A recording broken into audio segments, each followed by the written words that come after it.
오늘 또 우리 새벽기도 자리에 나와 계신 모든 성도님들을 위해 가정 위에 그리고 섬기는 교회 주님의 은혜가 충만하기를 간절히 바랍니다.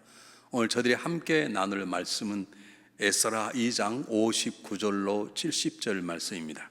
에스라 2장 59절로 70절 말씀 제가 봉독하겠습니다. 이렇게 기록되어 있습니다. 델멜라와 델하르사와 그룹과 아단과 인멜에서 올라온 자가 있으나 그 종족과 보계가 이스라엘 속하여 있느니 증가할 수 없으니 저희는 들라랴 자손과 도비아 자손과 누고다 자손이라 도합 652명이요 제사장 중에는 하비야 자손과 학고수 자손과 바르실레 자손이니 바르실레는 길르앗 사람 바르실레 딸 중에 하나로 아내를 삼고 바르실레 이름으로 이름한 자라. 이 사람들이 보계 중에서 자기 이름을 찾아도 얻지 못한 거로 저희를 부정하게 여겨서 제사장의 직분을 행치 못하게 하고 방백이 저에게 명하여 우림과 둠밈을 가진 제사장에 일어나기 전에는 지성물을 먹지 말라 하였느니라. 온 회중의 합계가 42,360명이요 그 외에 노비가 7,370명이요 노래하는 남녀가 200명이요 말이 736이요 노새가 245요 약대가 435요 나귀가 6,720이었더라. 어떤 족장들이 예루살렘 여호와의 전터에 이르러 하나님의 전을 그곳에 다시 건축하려고 예물을 즐거이 드리되 영량대로 역사는 곳간이 드리니 금이 6만 1천 다락이요 은이 5천만에요 제사장 옷이 100벌이었더라. 이 제사장들과 레위 사람들과 백성 몇과 노래하는 자들과 문지기들과 르디딤 사람들이 그 본성들에 거하고 이스라엘 무리도 그 본성들에 거하였느니라. 하나님의 말씀입니다. 오늘 우리 에스라는 여러분 너무나 잘 아는 것처럼 이스라엘의 회복을 위해 하나님의 일하심의 역사를 등기하고 있고 그 이스라엘 회복 때 쓰임받았던 영적인 지도자 에스라의 이야기를 오늘 성경 본문은 잘 기록하고 있습니다. 근데 사실은 오늘 본문을 이해하려면 에스라 2장 1절부터를 전체를 다 읽어내셔야 사실 오늘 본문의 내용이 더 잘 이해될 수 있습니다. 1절 2절에는 귀환한 자들의 인도하는 지도자의 명단이 나와 있고 3절에서 20절까지는 혈연 지파의 분리된 명단들이 나와 있듯이 각각 절마다 필요한 특별한 사람들의 종족들의 얘기들이 계속 기록되어 있다가 오늘 59절부터 61절에는 그들이 누구인지 알 수 없는 함께 돌아오긴 돌아왔지만 무명의 사람들의 얘기가 기록되어 있고 오늘 우리가 나누려고 하는 가장 중요한 부분은 마지막 부분에 있는 것입니다. 자, 그러나 우리가 이 장 전체를 함께 살펴보지 않을 수 없습니다. 이들이 고향으로 돌아왔다는 데는 굉장히 중요한 의미가 있습니다. 여러분 역사가든 어떤 역사가든 한 200만 명 정도가 포로로 잡혀갔을 것이다. 어떤 학자들이 한 300만이 갔을 것이다.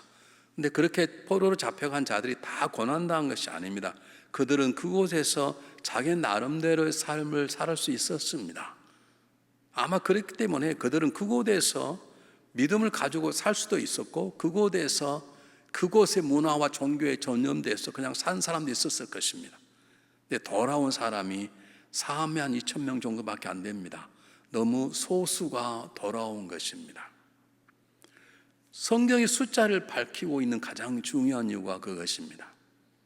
어쩌면 우리들이 대형교회를 이루고 있고 또는 중형교회를 이루고 있고 또는 우리가 말할 때 미국의 감리교회의 수가 얼마다 또는 전 세계의 기독수는 얼마나 따지지만 어쩌면 하나님 보시기에 하나님 나라 위하여 하나님 땅을 기억하고 하나님 말씀을 붙잡고 하나님 나라 회복을 위하여 애쓰고 기도하는 사람은 많지 않을까 하는 생각을 본문을 통해서 갖게 되는 것입니다. 어찌하든지 적은 수들이 자기들의 삶의 자리에서 꼭 불편하지 않았음을 불구하고 예루살렘에 돌아왔습니다. 그들은 영적인 열망이 있는 것입니다. 영적인 갈망이 있는 것입니다. 그곳에서도 하나님 예배할 수 있습니다. 그러나 이왕이면 하나님이 말씀하셨던 세워진 성전이 있는 그곳 예루살렘 그곳에 돌아가서 내 믿음을 회복해야 되겠다는 영적인 갈망이 있었기에 이들은 돌아올 수 있었습니다. 우리는 날이 더우면 온도계를 봐서 너무 덥구나 그럼 에어컨을 틉니다. 춥구나 그러면 우리는 히터를 틉니다. 우리는 내 몸의 체온을 재서 내 몸이 올라가면 우리는 해열제를 씁니다. 그렇게 우리는 잘 점검합니다. 네, 여러분 정말 중요한 것은 영적인 체온을 점검하는 것입니다. 내 안에 끊임없는 영적인 갈망, 내가 첫 가졌던 첫 믿음, 첫 사랑, 그 처음 열정을 가지고 지금도 살아가고 있는가, 내가 다시 돌아가 서야 될 그 자리 어떠인가를 우린 지속적으로 묻는 물음이 필요한 것입니다. 여러분 한번 잠잠히 생각해 보시기 바랍니다. 우리는 지금 굉장히 여러 가지로 어려운 때를 보내고 있습니다. 많이 회복되고 질병이 떴다 하지만 질병이 문제가 아니라 지난 몇 년 동안의 어려운 시대 동안에 우리 신앙생활이 많이 낙후해져 버렸습니다. 게을러져 버렸습니다. 다시 한번 생각해 봐야 됩니다. 정말 나에게 영적인 갈망이 있는가? 여러분 어쨌든 몸을 버텨 살았던 사람들이 다시 고향으로 돌아오는 데는 상당히 많은 시간이 걸립니다. 차 타고 오는 게 아닙니다. 걸어서 오는 것이고 동물을 이용해 가더라도 거치고 힘든 완벽하지 않은 평안한 삶을 걸어 돌아와야 됩니다. 잘 살고 있습니다. 적당히 살면 됩니다. 그 후에 하나님 예배하면 되는 것입니다. 꼭 예루살렘 삶 와서만 되는 게 아닙니다. 그런데도 그들은 정확히 말하면 그들의 후손들은 그런 뜨거운 마음을 가지고 있었습니다. 오늘 우리가 이 시대를 살아가면서 내 안에 정말 예전과 같은 뜨거운 영적인 열망이 있는가?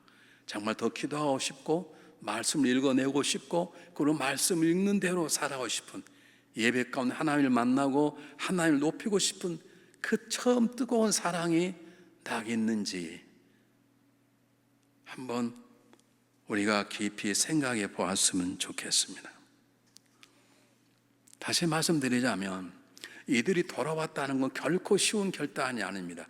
돌아갈 길도 멀고 그리고 그동안 쌓은 모든 것들을 두고 와야 되고 새로운 삶을 새롭게 시작해야 되고 그리고 어쩌면 돌아가 살아 예루살렘과 그 지역의 상황이 지금 살고 있는 그곳보다 훨씬 촉박하고 어려울 수 있습니다. 차라리 세상적인 방법으로 말하면 그냥 거기 사는 것이 훨씬 편할 수도 있습니다. 근데 그들은 돌아가는 뜨거운 열망이 있었습니다. 중요한 것은 이러한 열망이 하나님이 주신 마음이라고 말할 수 있습니다.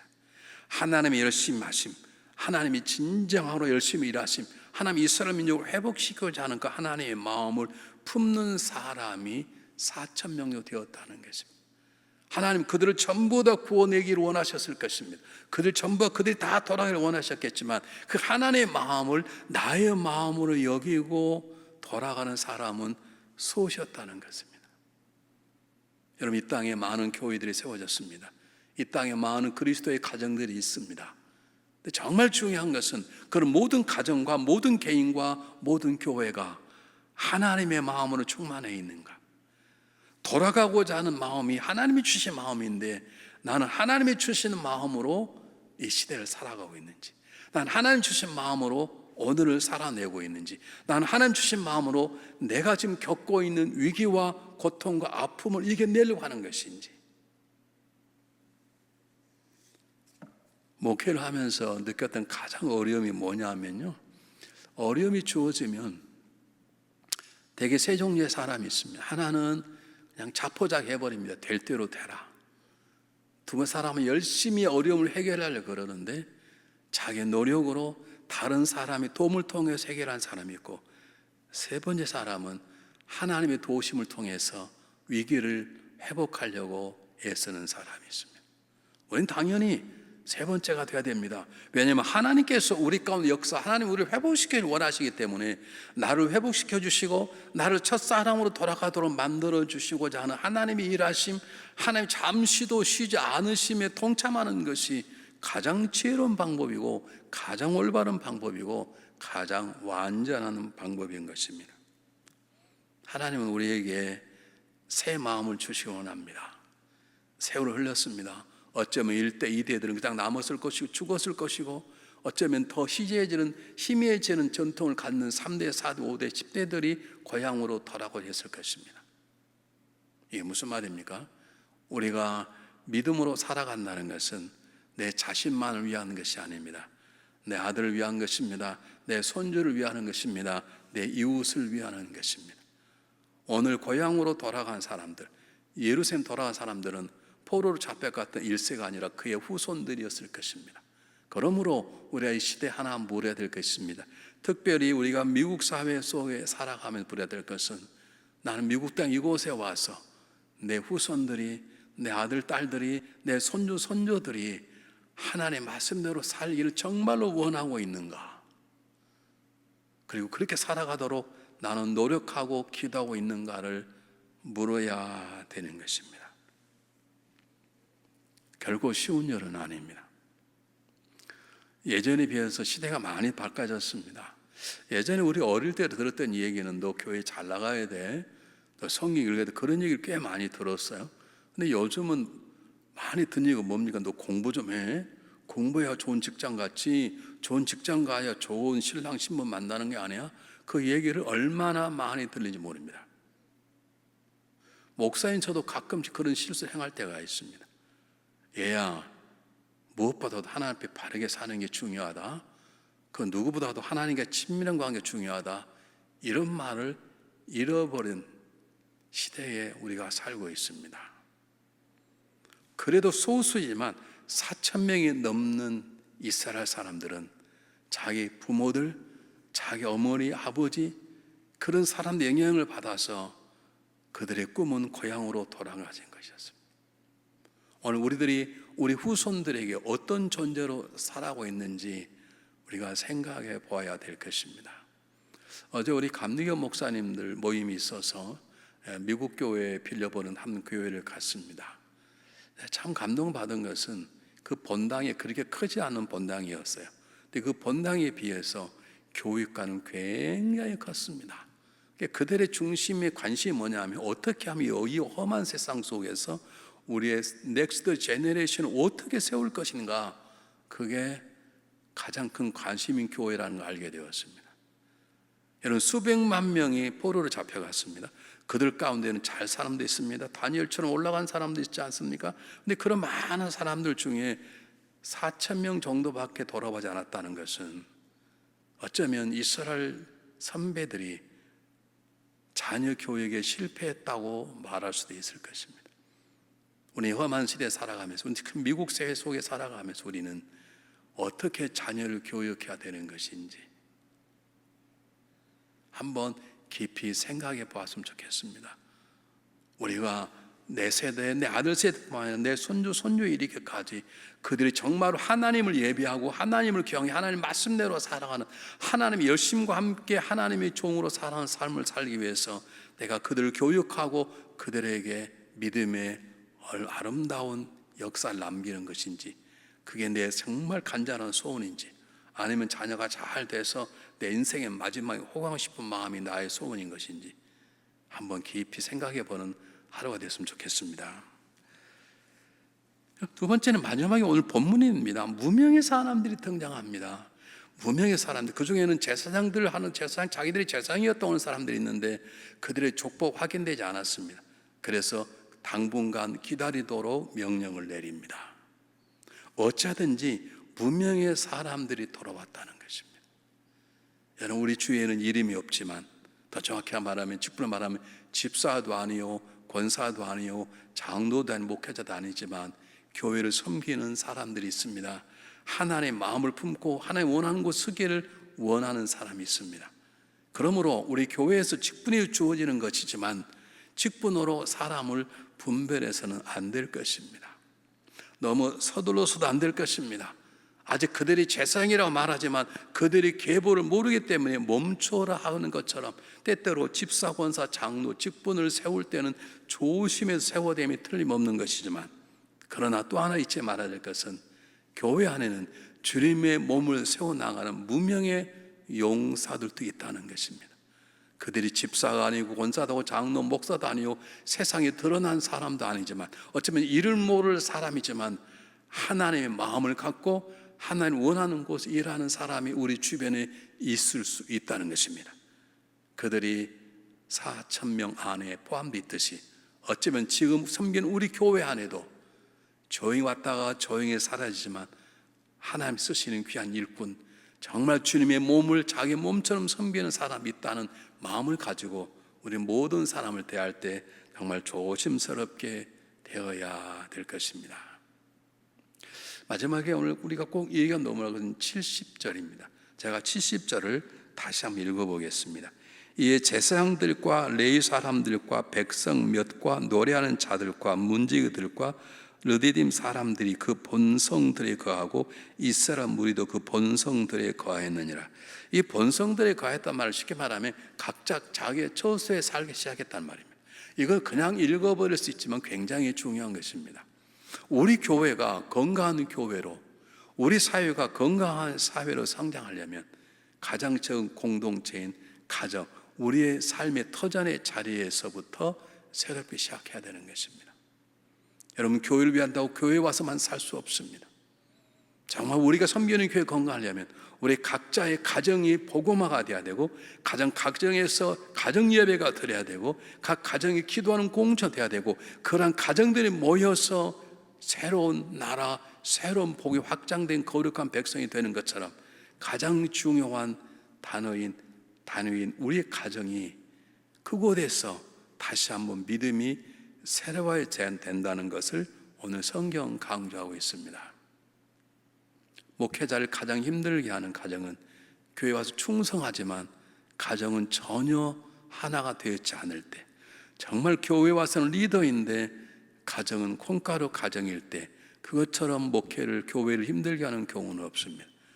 우리의 믿음의 고백은 가정에서부터 시작해서 교회 확장을 통해서 이 세상으로 우리 믿음의 고백이 확장되어 나가야 될 것입니다. 지금 어려운 시대를 지나간 우리의 가정은 어떻습니까? 우리 믿음의 가정으로서 우리는 어떻게 우리의 가정을 믿음으로 세워가고 있습니까? 하나님 우리 모두를 회복시켜 주시기를 원하십니다. 우린 제사장일 수도 있고 또는 이름 없는 무명 용사일 수도 있습니다. 그러나 그건 중요하지 않습니다. 중요한 건 내가 내 믿음이 회복되는 그곳에 살고 싶은 것인지, 회복의 장소가 되는 것이 우리 가정이고 교회 되기를 진정으로 갈망하는 것인지 마음속에 새겨야 될 것입니다. 하나님 지금도 저와 여러분을 강건하게 회복하여 주시기를 원하십니다. 놀라운 역사가 우리 모두의 가정 속에, 개인 속에, 교회 속에 일어나기를 주님의 이름으로 축복합니다. 기도하겠습니다. 사랑이 많으신 하나님 아버지, 오늘 짧은 말씀 속에 귀한 족보들이 기록되어 있습니다. 하나님, 우리의 이름을 위해서가 아니라 하나의 영광을 위하여 하나님의 놀라운 족보책에 우리 이름들이 기록되도록 도와주시기를 바랍니다. 흔적도 없이 왔다 흔적 사라져버린 신앙인이 아니라 이 땅에 분명 무엇인가를 남기고 가는 하나님의 손에 쓰임받았다고 고백되는 가정교회가 될 수 있도록 우리를 사용하여 주시옵소서.